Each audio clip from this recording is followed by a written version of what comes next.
আল্লাহর হাবিব বললেন মুস্তাদরাকে হাকিমের হাদিস, সিনতান লা তুরাদ্দান, দুই দোয়া আল্লাহ কখনো ফিরিয়ে দেন না।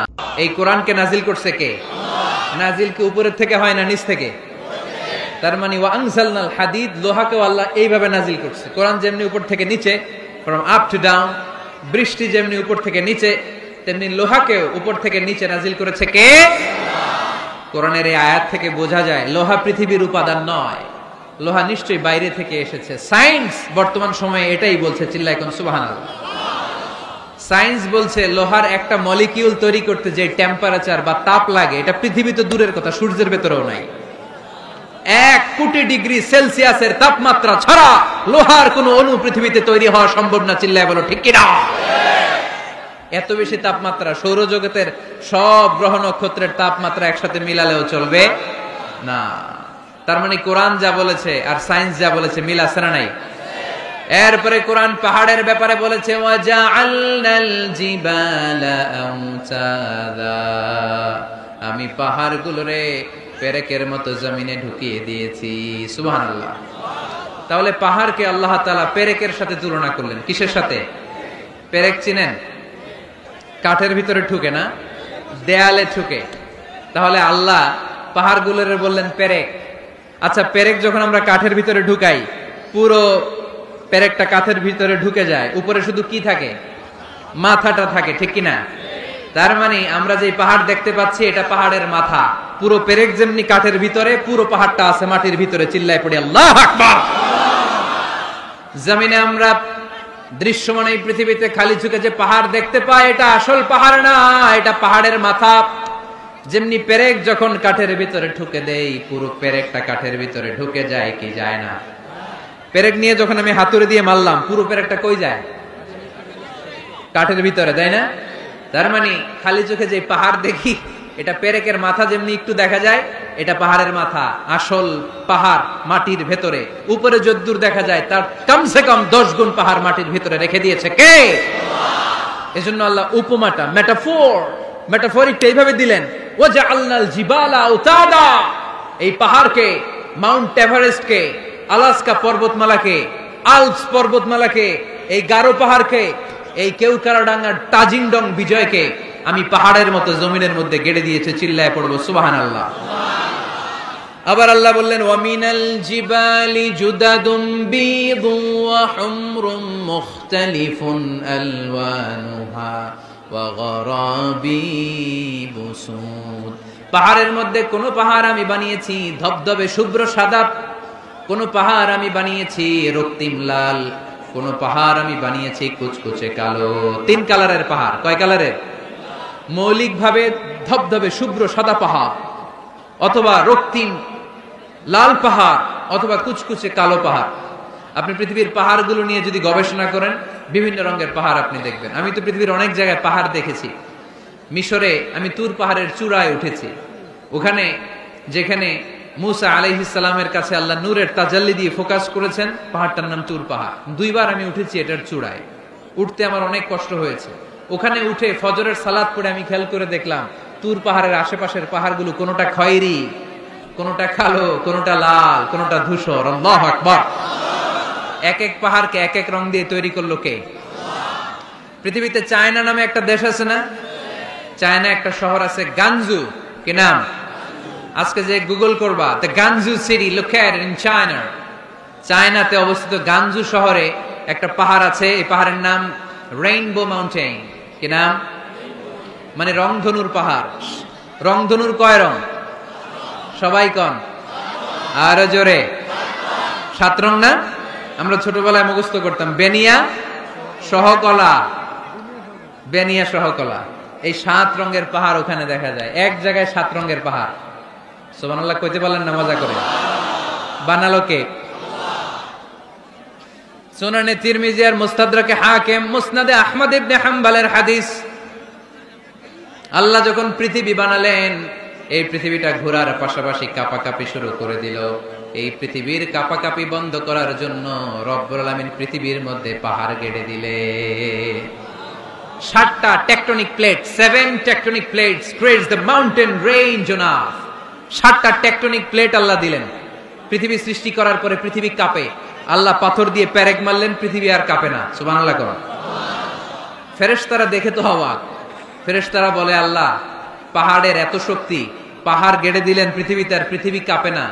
হাল মিন খালকিকা আশাদ্দু মিনাল জিবাল, আল্লাহ আপনার সৃষ্টির মধ্যে পাহাড়ের চেয়ে শক্তিশালী কি কিছু আছে? আল্লাহ বললেন, নাআম, আছে। আল হাদিদ, লোহা। লোহা পাহাড়ের চেয়ে শক্তিশালী, কারণ লোহা পাহাড়ে মারলে পাহাড় ভেঙে যায়, ঠিক কিনা? ফেরেশতারা আরো অবাক, লোহা এত শক্তিশালী? হাল মিন খালকিকা আশাদ্দু মিনাল হাদিদ, আল্লাহ তাহলে লোহার চেয়ে শক্তিশালী মনে হয় কিছু নাই, আছে? আল্লাহ বললেন, নাআম, আছে। আন্নার, আগুন, কারণ আগুনের মধ্যে লোহা ফেলে দিলে লোহা গলে যায়, ঠিক কিনা? ফেরেশতারা তো আরো অবাক। ফেরেশতারা বলে, তাই নাকি? আগুন এত শক্তিশালী, তো হাল মিন খালকিকা আশাদ্দু মিনান নার, আল্লাহ আপনার সৃষ্টিতে আগুনের চেয়ে শক্তিশালী কিছু আছে? আল্লাহ বলে, আছে। আলমা, পানি, কারণ আগুনের মধ্যে পানি ঢাললে আগুন পাওয়া যায়। ফেরেশতারা তো এবার আরো অবাক, পানি এত শক্তিশালী, হাল মিন খালকিকা আশাদ্দু মিনাল মা, আপনার সৃষ্টিকুলের মধ্যে পানির চাইতে শক্তিশালী কি কিছু আছে? আল্লাহ বলে, আছে। সেটা আবার কি? আল্লাহ বলে, আর রিহ, বাতাস। বাতাস যখন সাগরের পানির মধ্যে উচ্ছ্বাস মারে তখন এটা জলোচ্ছ্বাস হয়ে যায়, ঠিক কিনা? বাতাসের ধাক্কায় পানি জলোচ্ছ্বাস হয়ে এক জায়গা থেকে আরেক জায়গায় যায়। আল্লাহ বললেন, পানির চাইতেও শক্তিশালী সৃষ্টি আমার আছে, ওইটার নাম বাতাস। ফেরেশতারা অবাক হয়ে আবার জিজ্ঞেস করে, আল্লাহ আপনার সৃষ্টিকুলের মধ্যে বাতাসের চাইতেও শক্তিশালী কিছু আছে কিনা বলেন। আল্লাহ বললেন, আছে। বাতাসের চাইতেও শক্তিশালী হলো আমার আশরাফুল মাখলুকাত, মানুষ শক্তিশালী। ওই মানুষ, যে মানুষ গোপনে দান করে।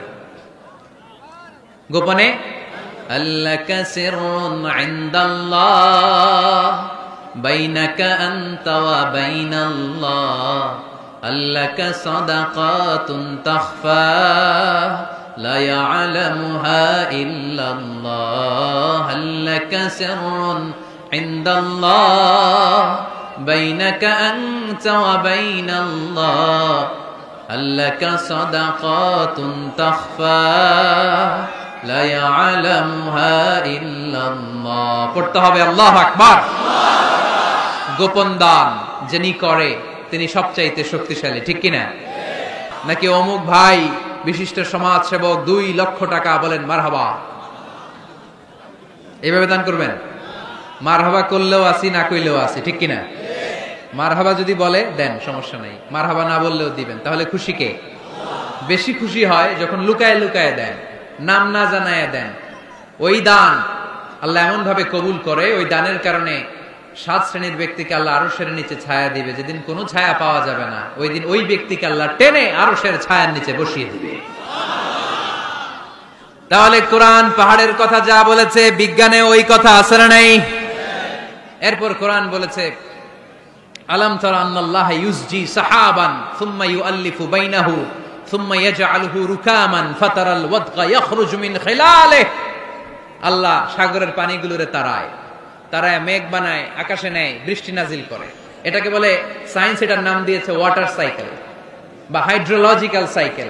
এটাই আল্লাহ কোরআনে এইভাবে বলেছে, আলাম তারা আন্নাল্লাহা ইউসজি সাহাবা, তোমরা কি দেখো না সূর্যের তাপে বাষ্প হয়ে, গ্যাস হয়ে পানিগুলো উপরে ওঠে। যারা বিমান দিয়ে ফ্লাই করেন তারা বিমানের জানলার পাশে সিট পেলে দেখেন নাই কিভাবে মেঘমালাগুলো বিমানের সাথে খেলা করে? এগুলো তৈরি করছে কে? তার মানে কোরআন যা বললো বিজ্ঞান তাই বলে। সানশাইন, সূর্যের প্রখর তাপে পানিগুলো বাষ্প হয়ে উপরে যায়, ঘনীভূত হয়, কন্ডেনসেশন, কন্ডেন্সড হয়, ঘনীভূত হয়, মেঘমালা হয়। ওই মেঘ থেকে ঝিরিঝিরি ঝিরিঝিরি বৃষ্টি নাজিল করে কে? আমাদের ফসল খেতে গরু যদি খাইতে আসে আমরা তারাই না? আল্লাহ কয়, তুই তোর ফসল ক্ষেত বাঁচানোর জন্য গরু তারাস, আমি তো আকাশে মেঘ তারাই। তোর এখান থেকে যে ফসল আসে, এখানে ফসল উৎপাদনের জন্য পরিশ্রম তুই একা করস নাই, আমারও পরিশ্রম আছে। আর বিজ্ঞান যা বলেছে মিল আছে না নাই? আকাশে মেঘমালা দেখলে বিষ্ণু ঈসা ইসলাম ভয় পেয়ে যেতেন, দোয়া পড়তেন, আল্লাহুম্মা সাইয়্যিবান নাফিআ, আল্লাহ উপকারী বৃষ্টি দেন। বৃষ্টি দেখলে, মেঘ দেখলে আল্লাহ রাসূল পেরেশান, একবার ঘরের ভিতরে আরেকবার বাইরে, একবার ভিতরে আরেকবার বাইরে। আম্মা জান বলতেন, ইয়া রাসূলুল্লাহ, আকাশে মেঘ দেখলে আপনি পেরেশান হন কেন? আল্লাহ রাসূল কেঁদে কেঁদে বলতেন, আয়েশা আমি জানি না এই বৃষ্টি আর তুফান থেকে মদিনায় সজীব শ্যামল ঘাস লতা পাতা জন্মাবে নাকি এর মধ্যে থেকে বজ্রপাত এসে আমাদের পাপের কারণে আল্লাহ মদিনাটারে জ্বালিয়ে দিবে, আমি জানি না। আমরাও যে আকাশে মেঘমালা দেখি, আমরা কি জানি এটা কি রহমতের মেঘ না আযাবের মেঘ? জানি আমরা। তারপরও বৃষ্টি আসলে আমাদের গান আছে না নাই? বৃষ্টি আসলে দেখবেন গান লাগায় দেয়। বৃষ্টি পরে টাপুর টুপুর, ওই কয় পায়ে দিয়ে সোনার নুপুর, সব মুখস্থ। এগুলো করা যাবে না। বৃষ্টি দেখলে দোয়া পড়তে হবে, আল্লাহুম্মা সাইয়্যিবান নাফিআ, আল্লাহুম্মা আসকিনা গাইসান মুগীসান মারিআন মারিআন নাফিআন গায়রা দার আজিলান গায়রা আজিল। আল্লাহ এই মেঘমালা থেকে এমন বৃষ্টি দাও যে বৃষ্টি আমাদের জন্য কল্যাণকর, যে বৃষ্টিতে ঘাস লতা পাতা জন্মায়, যে বৃষ্টিতে আমাদের গবাদি পশুর জন্য রিজিক থাকে। কল্যাণকর বৃষ্টি দাও আল্লাহ, ক্ষতিকর বৃষ্টি দিও না, তাড়াতাড়ি দাও, দেরি করো না। চিল্লায় পড়েন আমিন। আল্লাহর হাবিব বললেন, মুস্তাদরাকে হাকিমের হাদিস, সিনতান লা তুরাদ্দান, দুই দোয়া আল্লাহ কখনো ফিরিয়ে দেন না। কয় দোয়া? এক হচ্ছে ইনদান নিদা, আজানের পরে যে দোয়াটা করা হয়, আজান আর একামতের মাঝখানে দোয়া, আজানের সময় দোয়া, এই দোয়া আল্লাহ ফিরিয়ে দেয়, একটা গেল। দুই নাম্বার হচ্ছে তাহতাল মাতর, বৃষ্টির নিচে দাঁড়িয়ে দোয়া করলে ওই দোয়া কবুল করে কে? আর আমরা বৃষ্টির নিচে দাঁড়িয়ে আঁকা বাঁকা মেঠো পথে কোন রূপসী হেঁটে যায়, আছে না নাই?